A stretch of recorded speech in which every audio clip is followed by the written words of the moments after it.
یہ میری روزمرہ کی زندگی ہے۔ میں گھر سے آن لائن کام کرتا ہوں، پیکنگ، لیبلنگ، شپنگ اور ساتھ ساتھ اپنے بیٹے کو بھی اپنے ساتھ مصروف رکھتا ہوں تاکہ اس کا مائنڈ ڈائیورٹ ہو اور اس کا دھیان مثبت چیزوں میں جائے۔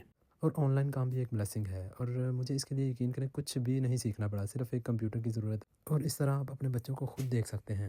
آج احمد نے کہا مجھے بریانی کھانی ہے، اس لیے مجھے ساتھ ساتھ جو کچن کا بھی دیکھنا پڑتا ہے اور ساتھ میں یہ بھی کہتا ہے مجھے وہی ماما والے ذائقے والی بریانی کھانی ہے، مگر کچھ ذائقے صرف یادوں میں رہ جاتے ہیں۔ اور وہ دن مجھے کبھی نہیں بھولتا جب ہم ہاسپٹل گئے اسکین کی رپورٹ کے لیے اور ڈاکٹرز نے ہمیں بلایا اور کہا کہ آپ کے پاس چند ماہ یا تو میں بھی ویک باقی ہیں۔ ہم دونوں ہی شوکڈ رہ گئے، احمد بھی ہمارے ساتھ تھا مگر اس کو تو بالکل بھی پتہ نہیں تھا کہ کیا کہہ رہا ہے ڈاکٹر، مگر ڈاکٹر نے پھر بھی کہا کیونکہ مدر ہے ہم لوگ پھر بھی پوری کوشش کریں گے علاج کرنے کی، مگر آپ زیادہ امید نہ رکھیے گا کیونکہ کینسر جو ہے کافی اگریسو ہے اور اگر ہم ٹریٹمنٹ شروع کریں گے تو وہ پھیل بھی سکتا ہے۔ اینی وے ڈاکٹر نے جو بتایا وہ بتایا، مگر ہوا وہی جو اللہ تعالیٰ کو منظور تھا اور وہ ہمارے ساتھ زیادہ دیر نہ رہ سکی۔ باوجود اس کے chemo therapy, radio therapy, immuno therapy, اور طرح کے ٹریٹمنٹ دیے گئے مگر کچھ بھی فائدہ نہیں ہوا۔ ہر طرح کا ٹریٹمنٹ نیگیٹو وے میں جا رہا تھا۔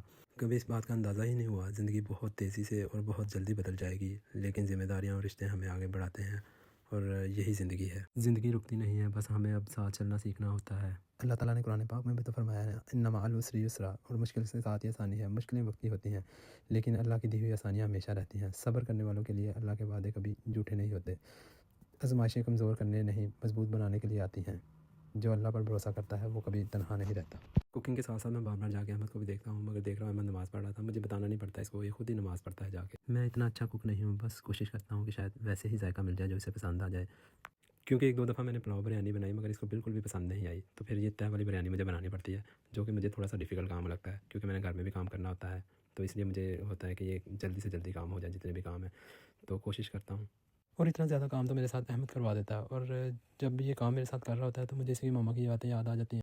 وہ کہتی تھی کہ احمد آپ کی اسٹرینتھ بنے گا، ویکنس نہیں، یہ میرا یقین کریں۔ کھانے کے ٹائم احمد زیادہ تر ٹی وی دیکھتا ہے، کارٹون دیکھتا ہے، دیکھیں اس کو پسند آتی ہے کہ نہیں بریانی۔ چاہے دن کتنا بھی تھکا دینے والا ہو، میں کوشش کرتا ہوں احمد کے ساتھ تھوڑا وقت گزاروں۔ کچھ لمحے ایسے ہوتے ہیں جو تھکن ختم کر دیتے ہیں۔ جب میں اپنے بیٹے کے ساتھ کھیلتا ہوں تو سب کچھ بھول جاتا ہوں، اور یقین کریں مجھے اس کے ساتھ اسی کی ایج کا ہو کے کھیلنا پڑتا ہے، ہر کام مجھے اس کی ایج کے مطابق کرنا پڑتا ہے۔ شروع میں احمد سونے کے لیے بہت تنگ کرتا تھا مگر اب شکر ہے اللہ کا کافی چیزیں جو ہے نا آسان ہو گئی ہیں، سونے کے ٹائم ایزیلی سو جاتا ہے کیونکہ میں کھیلتا ہوں اور فنی اسٹوریاں اس کو پسند ہیں اور وہ سناتا ہوں اور بہت ساری باتیں کرتے ہیں۔